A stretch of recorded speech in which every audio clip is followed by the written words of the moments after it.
So much for that ironclad support. Even though Joe Biden wants to abandon Israel, America does not, and we should not let him. The United States does and should stand by its allies.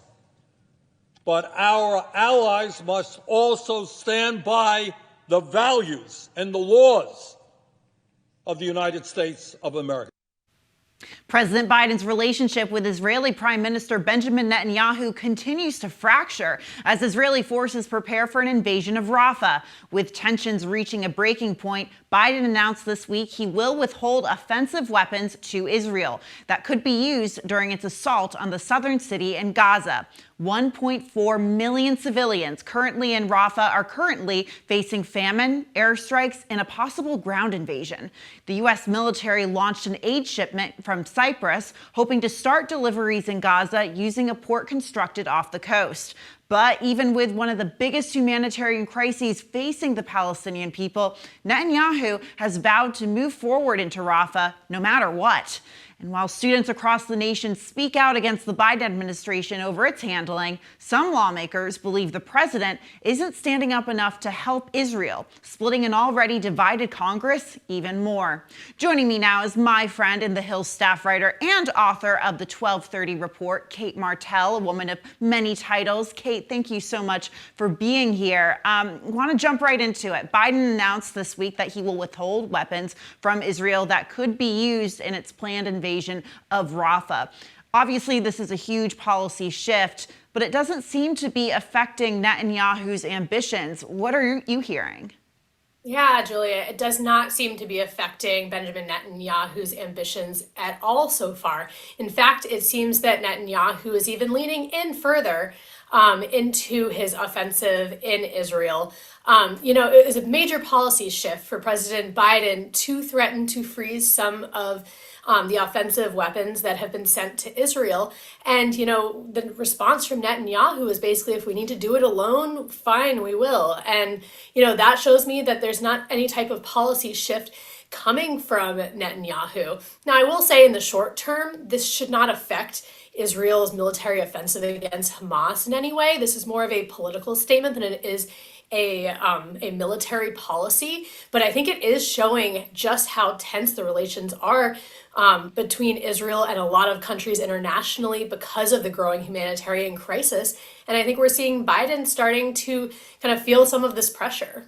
And we know that there was tension between Biden and Netanyahu. I mean, going back to the Obama administration, but when Biden was vice president. But right after October 7th, we saw Biden come into Israel and literally embrace Netanyahu. So now we seem to be back in this very, dark place between the two of them. Cate, do you think we're seeing a point of no return between the president and Netanyahu in terms of their relationship? It's a very valid question, Julia, because there are some alarming signs that we are starting to see a deteriorating relationship between President Biden and Netanyahu. And it's worth noting that the U.S. is one of Israel's most important international allies. I think that we're so far seeing that Netanyahu is willing to do this alone. But, by having international pressure from and working with the United States, I think will, have some positive effects in the war in Gaza. And now I think that we're seeing some of this pressure build, that I think it's pushing Netanyahu even further to the right. And, the shifting dynamic that we've seen, I feel like I can start to pinpoint it when we saw those 7 humanitarian aid workers that were related to Jose Andreas's food charity. That ever since that shift happened, I feel like President Biden has been feeling a lot of the pressure of these growing protests that we're seeing across the country, and public opinion has seemed to be shifting a bit. And, up until this point, President Biden hadn't threatened to withhold any military aid. And now that we're starting to see this, I do think that these deteriorating negotiations and relationship between the U.S. and Israel is a bit worrisome going forward, Julia. Yeah, I want to stick with your point about the domestic protests we've seen here in the United States. Colleges have been faced with these massive demonstrations over the war, with many campuses forcefully clearing encampments, shutting down commencement ceremonies, and expelling students over their participation in the protest. We saw a bit of a shakeup last night at George Washington University, where a protest took place. Cate, what are the latest developments going on across the country in terms of these campus protests? Yeah, Julia, as you mentioned, that we've seen a lot of police clearing out some of these encampments. On Friday we saw UPenn and MIT have police clearing pro-Palestine encampments, and they're not deteriorating. We're seeing these protests continue to escalate, and the protesters continuing not to back down. We have seen some universities, such as Brown University, have a strategy where they have been able to negotiate with these student protesters and help simmer these tensions a bit. But in many of these colleges, we're just continuing to see some of these protests continue. I find it interesting. I've seen a few social media posts specifically of some of these graduations, some of these college students who have had their graduation ceremonies at some of these colleges canceled because of safety concerns. And they pointed out to me that, 4 years ago they graduated high school. That was COVID. A lot of them did not have their high school graduations. And, now that we're seeing these escalating protests, that some of these students now are not having their college graduations as well. And I think that's starting to hurt a little bit, of the morale of a lot of these college students, particularly who are not involved in these protests specifically. Yeah, I've heard really backlash against this decision to cancel college commencement ceremonies from both sides of this issue and from those, like you said, who aren't involved. I want to switch gears a little bit. The Senate passed the FAA reauthorization, the last major piece of legislation for the foreseeable future. Many were worried that lawmakers would clog the bill with additions, hoping to get through their own legislation before the end of the year. Obviously, this is a major victory for Texas Senator Ted Cruz, who spearheaded the bill. Cate, what, if any, additions made it through? We know he wanted to keep it as clean as possible, but were there anything sneak through? Not really. I think one of the smaller concessions that was made were over automatic cancellations when customers have their flights canceled, whether they had to request it or is automatic. That was a change that made it through, but there were a lot of changes that did not make it through, such as raising the retirement age from pilots from 65 to 67. That did not make it through. And, one of my absolute favorite stories in the Hill this week is our colleague Al Weaver wrote about, the irony of Senator Ted Cruz being at the center of these negotiations. He's known as this rabble-rouser in the Senate, and now he was the leader on these negotiations, and his colleagues are finding this very funny. And I recommend people go check out this report. But a lot of these motions and amendments did not make it through, and it actually ended up being a fairly clean bill because, we're in an election year after all, and we're not expecting a lot more to happen legislatively because we're going to see a lot of lawmakers want to be on the campaign trail for November. So now that was the last big legislative priority of the year, we've been seeing a lot of senators trying to throw in their unrelated priorities, and those didn't end up making it through, and it ended up being a fairly clean bill overall. Yeah, and Senator Ted Cruz, one of those senators that is facing re-election and will be on the trail in Texas this year. Another thing I liked about Al's piece is that apparently Ted Cruz took this joking about him fast-tracking this legislation very much in good faith. So seems like he has a good sense of humor. Moving to the House, Speaker Mike Johnson was saved by Democrats this week after the Representative Marjorie Taylor Greene followed through on her threat to call a motion to vacate. But now, New York Republican Representative Mike Lawler is calling for Congressman Chip Roy and Congressman Thomas Massie, who backed Greene in her effort to be immediately removed from the Rules Committee. Cate, are we going to see repercussions for their move to vote yes on the Speaker's ouster, or is Mike Johnson going to try to play a more neutral role? Mike Johnson so far has seemed like he wants to move on from this. Now, I will say being on the Rules Committee is a very powerful spot to be in the House. That's the last place where the changes are made before it heads to the floor. So usually the Rules Committee is filled with allies of the Speaker, and both Chip Roy and Tom Massie did vote to oust Speaker Johnson unsuccessfully. So for Lawler to call for this is not particularly surprising, but I haven't seen a big growing movement from other House Republicans to try to remove them from the committee. That being said, these repercussions don't have to be immediate. It's showing me that some of these House Republicans may now be on the outs, such as Chip Roy and Tom Massey, because, while there was a lot of criticism over Speaker Johnson cutting deals with Democrats to keep the to keep the government funded, at the same time, it was bad politics to oust the speaker 6 months before an election, and a lot of House Republicans recognized that. So they're, I think, at the same time going to remember who are these members that were still trying to throw the House up into this chaos just a few months from the election, when at the same time they're also trying to show that they are putting up a united front and trying to convince voters to vote Republican over Democrats in November. Yeah, some Republicans calling that move to bring the motion to vacate forward a dumpster fire and an epic failure, to put it lightly. So harsh words. Want to move on to a news story. We're seeing new reports saying former President Trump privately asked oil executives for $1 billion. Obviously, it came with a catch, promising to roll back environmental rules. First off, Kate, is this even legal? Well, to put it lightly, Julie, a casual $1 billion. It would have been illegal had it been some type of agreement, some quid pro quo, you give me this for this amount of money. If it had been written down or if there had been certain strings attached, that would have very much made it illegal. But a source did tell The Hill that these conversations were not mentioned as any sort of quid pro quo. It was more of a, hey, you want relaxed regulations and lower taxes? I'm your guy, so give me a casual $1 billion. So it certainly skirts the line. I wouldn't say it's illegal, but it's, I think, also at the same time, probably, not the best politics, where I think it's raising some questions of future meetings like this, where, what are the things you can ask for and what are the words being used to keep it within campaign finance laws, Julia? Absolutely. Always a debate over those campaign finance laws, but they've got to be followed pretty strictly. Cate Martel, as always, thank you for joining us. And to our viewers, please subscribe to her newsletter, the 1230 Report. I get it in my inbox every day, Monday through Friday. Thank you, Kate. Thanks, Julia. The third week of Trump's New York hush money trial is coming to an end after major testimony from adult film actress Stormy Daniels.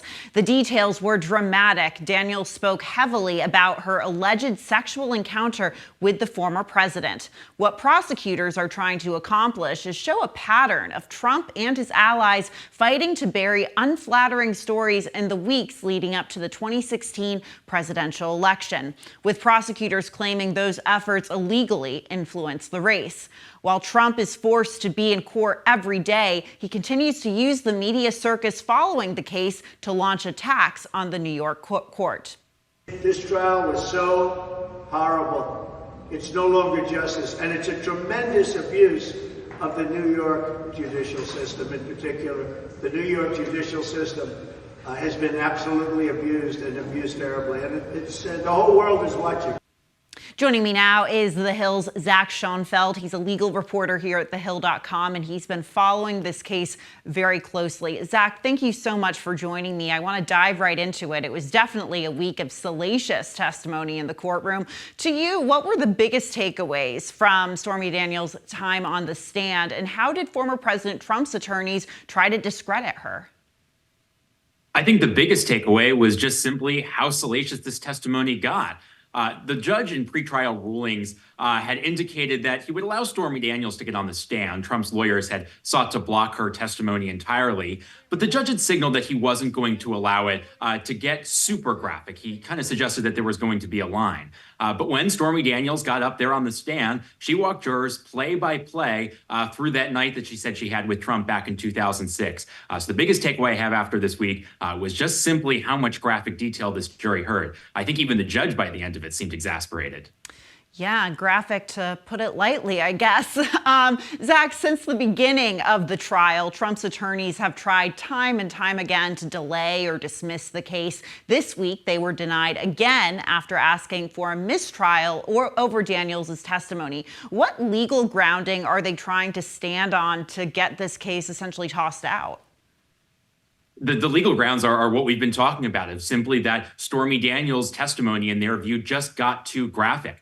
They say now that this jury is going to be prejudiced unfairly against the former president. And they have argued that the only remedy at this point is to declare a mistrial and not allow it to go forward. They did this in two separate motions. One was in the middle of Stormy Daniels' testimony, and then they filed a second motion after she wrapped up. The judges denied both of those efforts. He said he went back and looked at the transcript, saying he agreed, he sympathized with some of their concerns, that some of the testimony went too far. But he also criticized Trump's attorneys, saying that they just weren't objecting enough to some of the questions being asked. So this was a big week of testimony with lots of headlines, but next week could reveal deeper details into how the Trump organization allegedly cooked the books to hide the hush money payments. Former Trump attorney Michael Cohen is taking the stand. He's famously fought to take down Trump after pleading guilty over the hush money payments. Zach, what are we expecting from his testimony?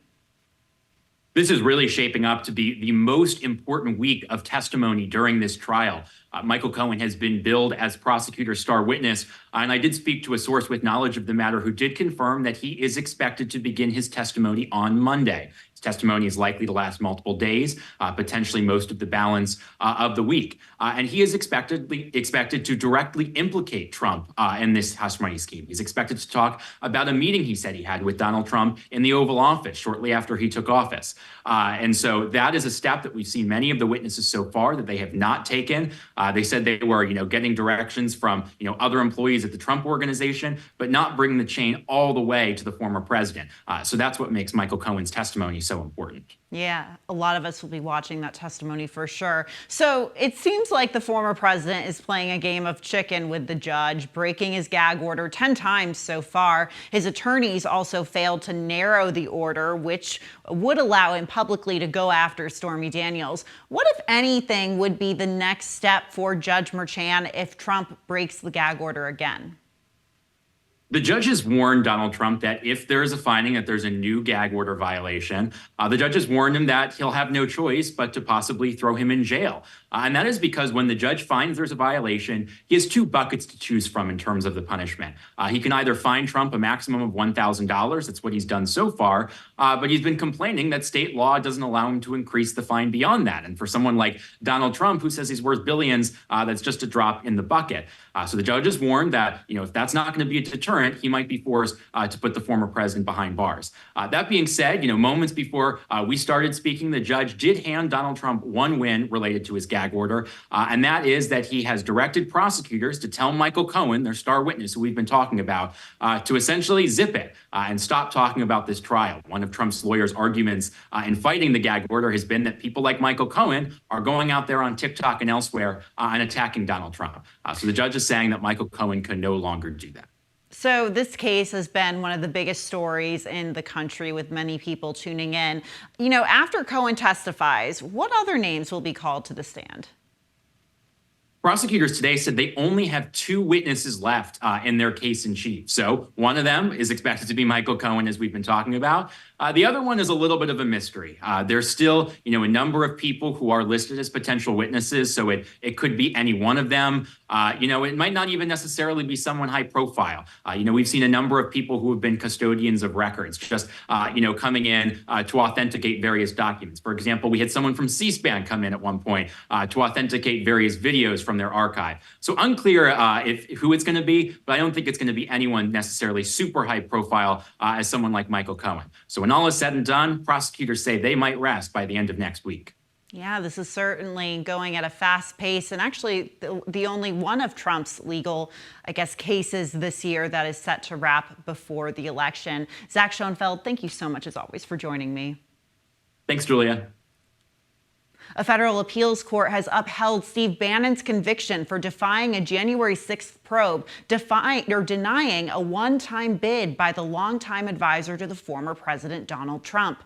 He was found guilty in 2022 for failing to appear for a deposition ordered by the January 6th Congressional Committee and refusing to turn over documents they subpoenaed. Bannon was sentenced to 4 months in jail and ordered to pay a $6,500 fine. The DEA announced last month that it will reclassify marijuana from a Schedule 1 to a Schedule 3 drug, and experts say the move bodes well for the president's re-election bid.